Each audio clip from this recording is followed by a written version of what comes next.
Hello, thank you for joining us again. So in this part of the video, we're going to start talking about after the honeymoon.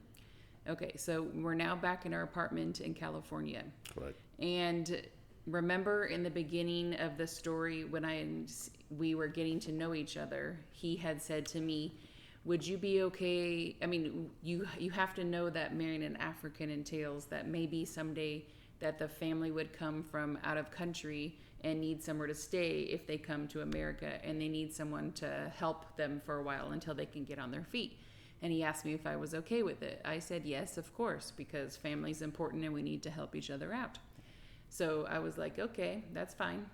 And now that we're back from our honeymoon, now we have his sister and his cousin living with us. That's correct. Yes, and I was like, oh my, it's starting already? We just got married and we're getting to know each other. So I was like, oh boy. Yeah, but I think I already gave you some hints just before we did the wedding. That, Yeah, you know what? you told My style me. is from Cameroon, but you did not know that they're still going to be there after the wedding. Mm-hmm. So, and before the wedding, I was trying to get a 2-bedroom apartment, and my lease was to expire in 2 months, and I didn't have the finances to pay for the 2-bedroom apartment. I did not want to lose the 2 months, so I said, you know what? We're just going to hang in tight for 2 months, and then we move to a bigger house, or bigger apartment. Yeah. And we come back home. And we come back home. Yes. And then we've got his sister and his cousin living with us. Yeah. And I love his sister and his cousin. His sister is one of my favorite of all of his siblings because I've gotten to know her so well. And so they were with us, and this is a 1-bedroom, 1-bathroom, very small apartment in California. And the living space is small. So it was quite a change in like a culture shock even for me. Yeah, and I know Tiffany, before we got married, she had never lived in an apartment before. Never in my life I live in an apartment. So this is my first experience In an apartment. living in an apartment and now living with 2 other people plus us in an apartment. Yeah, so that was 4 people in a 1-bedroom and a 1-bathroom, and it was a little challenging. Yes. It was challenging, honestly. Yeah. Yes, there was only 1 master bedroom, and that was our room, of course. And then the bathroom was right behind the master bedroom, and that bathroom was shared with his cousin and his sister. And so the cousin and sister slept in the living room on the couch and on the floor. So, yeah, that was quite interesting. Like newlyweds, having to share a bathroom and space with family members right away. Yeah, those were some challenges. Yeah, that was really challenging. But again, with our culture, we always have our family with us, and but I think also it was just my financial level at the time. I could not get a bigger space for us. And it was challenging even communicating, right? Yeah. But sometimes when I disagree with Tiffany and I had to say something that, no, this is not the way, and I had to literally speak in slow motion. Like, no, don't do that. Yes. Why? Because we had third parties in the house. We had my sister, my brother, and I was worried about their perception. Will they be calling back home and say, oh, he and that woman don't understand themselves? Or would they be saying what they say in a marriage out in the world? And it was really challenging, yeah. Yeah. Well, I have to say that it was challenging. And one of the positives I would say out of them being there also was he went to work. So he had to start going back to work because he was only on a certain amount of time. I think it was like a week to 2 weeks or whatever it might have been away from work for the honeymoon time. So he had to start going back to work. So then I was alone in the apartment because I didn't have a job there yet or anything. So I was there. I was going to be there alone. So thankfully I was there with his sister and his cousin. And I spent a lot of time with his sister getting to know each other. And we would go out together and go places and hang out. So that was a really thing that I loved, to have someone there with me because this was a new place for me too. Yeah, one of the things that was also challenging was like we had to be very conscious, right? Because we're sharing, our room was right next to the living room, and like to consummate your marriage, you have to be very careful that you don't make noise or you're wondering if people are listening to you and all that stuff. So we're just too conscious, and so we really did not feel free. But that was one of the challenges. But apart from that, we had an amazing relationship because my cousin and my sister were all wonderful people. Yeah, very kind and respectful, and they became like good I guess you would say, support for me too, because like I had just said, that I was there a lot alone. I felt I was going to be alone because he was off at work and I was there without him. So then it was nice to have his sister and cousin there.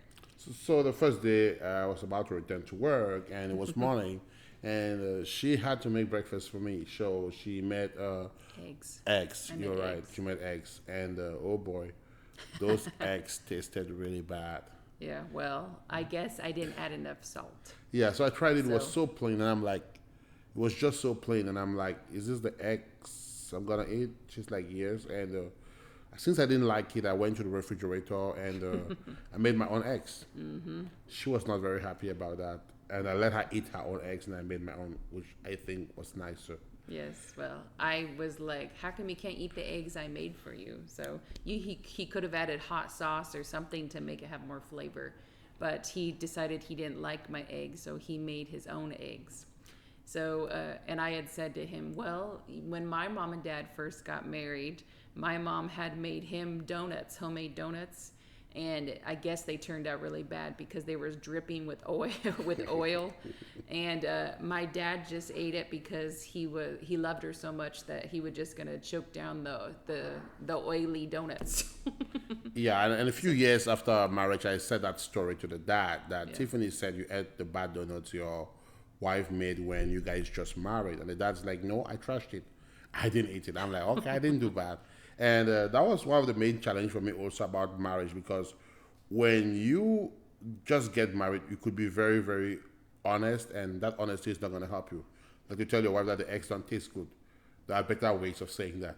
And after that, I went to work. Then when I come home when I came back from work in the evening, I was excited. Like around 5 o'clock in the evening, I got to the door. She hugged me. She kissed me. She gave me a glass of water, and she gave me some watermelon. I was just so excited to eat what my wife had made for me for dinner, Yeah. and that was a big surprising moment for me. Yes, well, I had not made dinner yet. I had the idea of what I was going to make, but I hadn't started it yet. So I had just given him cold water and some watermelon to eat before the food. And because I thought, oh, when he got home, we could cook together and fix our meal together. But of course, he thought, oh, he should have this big, huge meal out on the table for him already. And then I would be sitting there serving him and sitting there watching him eat with a smile on my face, like, Here like, comes oh, the key. yes. Exactly, and that's exactly what my mom did to my dad. Look, when he came back from work, my mom had served him in a special bowl, and food was ready. But Tiffany is telling me, I said, "Oh no, food has to be ready before I come back from work." And she's like, "No, my dad used to come back from work, and they cook, and he cooks together with my mom. So I was waiting for you to come back so we can cook together." And I'm like, "No, I don't cook together with you. You get the food ready. I come, I sit, you serve me, I eat." That's how it goes. So it was a big shock for me. I wasn't expecting that. You know, you could go in marriage with a lot of assumptions. That was really funny. Yeah. Yeah, but that was many years ago, and now today it's totally different. I serve him meals. We actually even cook together. He cooks really well. He's a really, really good cook. So Yeah. I'm very blessed with a husband who cooks really well Oh yeah. for the yeah. family, and I also enjoy cooking for him and the kids. Yeah, and right off the bat, Yannick, one of my cousin who was living with us, he was teaching me how to make soya. Oh, so And that was the first thing you ever cooked, first of our meals. Like it's like kind of like beef kebabs.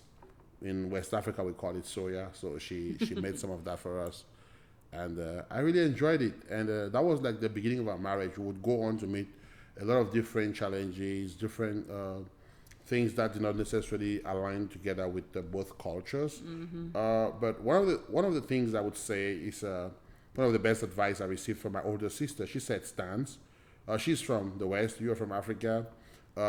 Maybe we should go up 50% the standards of the West, and she should also go up 50% the standards of African, so we can all meet somewhere in the middle." And that really help. And we are saying this specifically to cross-cultural couples because sometimes they really do struggle, and a lot of cross-cultural marriages end up in divorce. And that's true. yeah, we are thinking, we Tiffany still does cooking, but we want to take some time to help tell people, guys, what to expect when you get a cross-cultural marriage, and how to align yourself and adapt yourselves. Yeah, some like tips and ideas of how you can overcome these cultural differences and learn to unite your family in both cultures. Because we try to incorporate his African culture of things and then my Western culture of things. So our kids are very well balanced in both cultures, that they love both cultures. So, yep. So that's what we've been doing, and we want to share that with you, some ideas and tips how you can improve your marriage or your strength in your family in an intercultural relationship.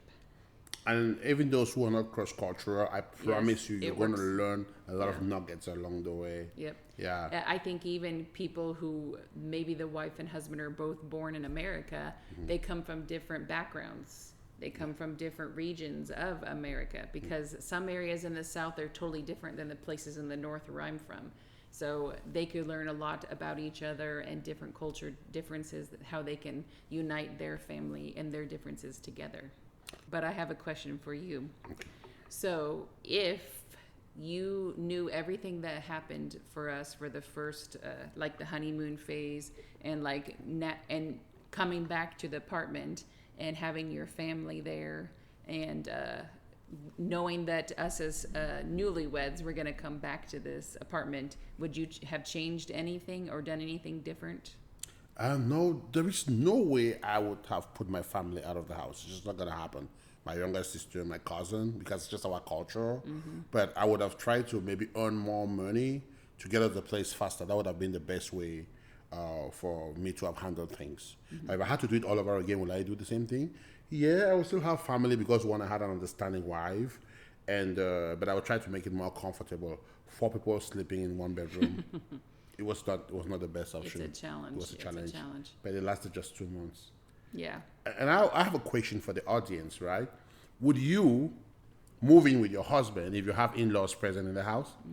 Now, this is not you. That's a good question. That's a good question. Please Please answer in the comments. answer in the comment. Yes, we want to know, would you move in with your husband, your new groom, your new husband, I guess? Yes. Or would you move into